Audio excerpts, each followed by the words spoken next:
Good afternoon sa inyong tanan. Ang amo din nahimo sa mga council kay first nagplan sa ami og program namo ug amo ang na-plan kay para jud sa inyong tanan clean up drive.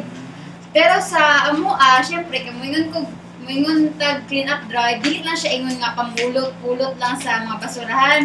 Nga dito ang tree planting, first gyapon sa inyo inyong mga gipang-ingon basta pag mingon ka Green Brigade, na dito tanan tong klase sa panlimpyo kanang ang amo po diri para ma-implement na mo among programa na patawag niyo kanang mga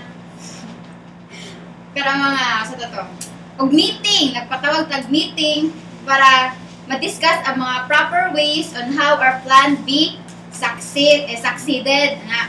Tapos sa itong meeting, mag-choose ta og 5 ka mga worst nga purok nga kinahanglan jud siya nga i-limpyhon o i-beautify. Pero, but that didn't mean nga i-take for granted na itong uban nga purok nga wala na pili.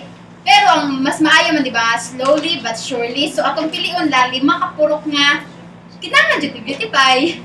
Tapos, mag-encourage nato ang atong mga KK, katipunan ng kabataan, ug mga PSK officials nga mag-join sila sa maong programa.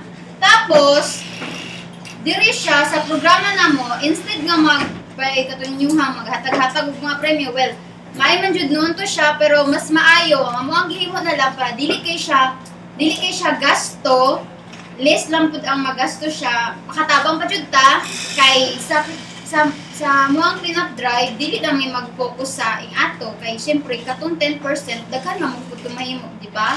Sa tapos kasara ko.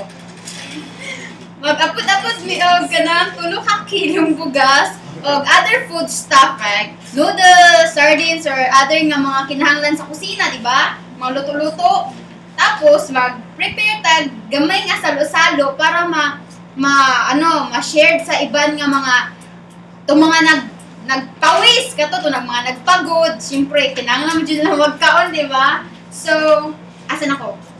So, muna to, sa ilahang gamay nga effort, well, dito siya matawag gamay kay hitabang man ta sa tong purok nga malimpyo nato to siya, dako na kay to siya nga hinabang atong mahatag sa ila tong 3 ka kilong bugas o botag karang naay sa KK members karang naa siya manghod or naa siya mga magulang food. Tapos, di ba, mo na yung usuron. Sige, apil ka kay mga apil tatanan kay natin 3 kilo bugas. So, ibig sabihin, bulutang 3 mong mag-igisaon.